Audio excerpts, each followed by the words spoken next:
at the Z-Man booth, and we're going to discuss Pandemic Contagion with Mr. Kerry Grayson. Just a little interesting component note, they are selling the game here with these cool biohazard bags, which look pretty cool. So Kerry, how are you? So you want to be careful taking that on the airplane because they might not let you take it out. Yeah, that's a good point. Pleasure to meet you. So give us a little insight into the game and how it works and what you'll be doing. Okay, so the name of the game is Pandemic Contagion, and what it is, it's a pandemic reversed.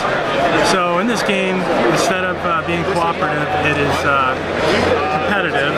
It's a standalone instead of really a true expansion. And instead of being a doctor trying to find the cure to the disease, you are the disease and there is no cure. What you're trying to do is wipe out humanity through worldwide infection. Okay? Let's take a look at the components and how a turn might go. Okay. So talk about the city cards first. This is how you spread your disease.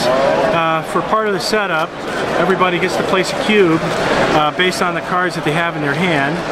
And then once that's been established, we go ahead and we turn over the first event card.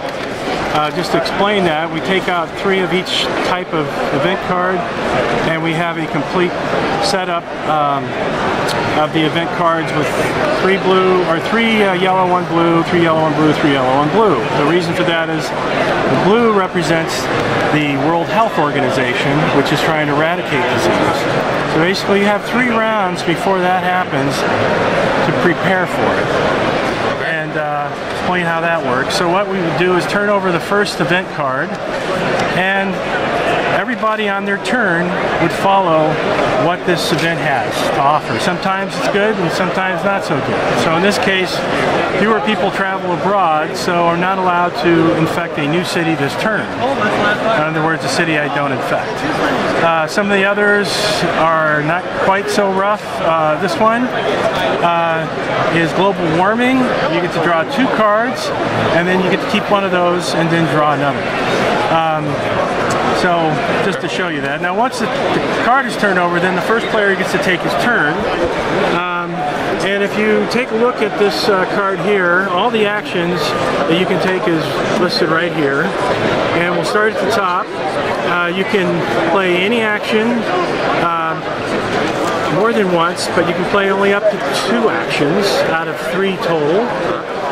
Part of the setup is to put a disease token in the number 1's level on each of your mutations, which I'll talk about in a moment. The first action you can take is to draw cards. So these are contagion cards that you would draw into your hand. And because my incubation level is at level 1, then I may only draw 1 card from the deck and place it over here. Now I may take a second action if I like, and the second action possible in this case is infect the city. There's 2 ways to infect a city. One that you have not infected before, which is called a new city, and one that you already have diseases already in the city. So we'll start with the first one. In order to infect a city that I have not infected before, so in this case I'm playing blue, and I would like to go into purple, then I would go ahead and play not 1, but 2 purple cards from my hand. And this would allow me to play a disease in that city. Now, again, I can play the number of diseases based on the level of my infection rate. So the higher I can get these, the better, which I'll talk about in a moment. The first token always goes in the top line, the second one always goes in the second one down. This is for tiebreaker reasons only. Okay, so the last action is to mutate your disease. And to do that, the same cards that you use to spread your disease also can be used to advance the disease. So I want to move from level 1 in the incubation to level 2, I have to pay 2. So I would discard 2 cards from my hand into the discard pile and move up to the next level.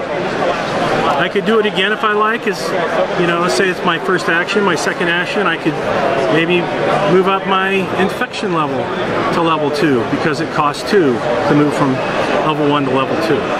So now I can draw 2 cards on a turn, and I can play 2 diseases on a turn. And as you can see, you can get all the way up to 4 on any of these to help with that. I am on it. The last mutation that's available is the resistance mutation. And the resistance mutation protects you from efforts by humanity to try and wipe out disease. And generally comes in the form of the WHO cards, but every now and then there's an event card that also wants to eradicate disease. Once a city has a number of cubes in it that equal the city's number, then the city is considered wiped out. So there's a large number in red for all the cities, and that represents in millions the city population number. Your diseases actually represent like 1 million infected souls. So thus, when you have played the same number as the disease as the population number, the city's considered wiped out. There are nobody left to infect. So you can't add any more diseases to that. Okay. The player who played that last cube or disease gets to play the action associated with that city. The player who had the majority of that their disease in that city gets to score the highest number, the population number, and then the second place gets the third. And because red played before yellow, red gets the second place and yellow would go third. If you had any more players in the game, they would not get anything. Once this card has been wiped out and the action has been taken, we go ahead and turn it over to show that it's been wiped out, and these cubes are returned to each player back into their petri dishes.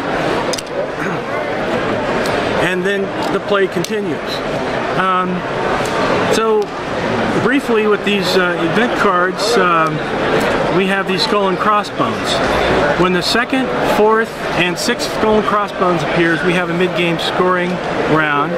And for every disease or city that has a disease token in it, the player who has the majority of their disease scores the lowest value on there. So in this case, he would score 2, even though he's the only one. And in this case, because red played there before blue, then he would score 3, and so on for all the cities that have any disease on them. There's our bad WHO card. And this one is telling us we have to discard cards from our hand. Now the way the resistance works is that unlike the incubation and infection, when you have to use your resistance, you move the cube down. So in this case, it's telling us to remove 4 cards from our hand. So if I didn't want to lose 2 of those cards, I could move this down, and I have saved 2 of those cards. I still have 1 more here. If I want to, I can move it down yet 1 more, and I have saved 3 cards. Since I don't have any more, I must now discard the last card as per the WHO card. Once all these cities have been wiped out, except for 2, or if we get down to the last WHO card, then we finish the round that we're in, and then we have a final scoring. The final scoring is basically what the mid-game scoring they talked about. We've been scoring along with this. And then you also score for the value of your mutations.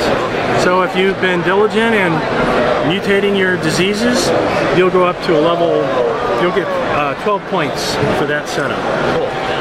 General strategy is you need to play some balance between building your building up your disease and spreading your disease out on the cities. If you do one more than the other, it may not work out in your favor. You might get, if you mutate your all your diseases all the way up to the highest level, but you haven't been spreading your disease, you might miss out on some of those mid-game scoring opportunities, as well as the getting any points for a city being wiped out.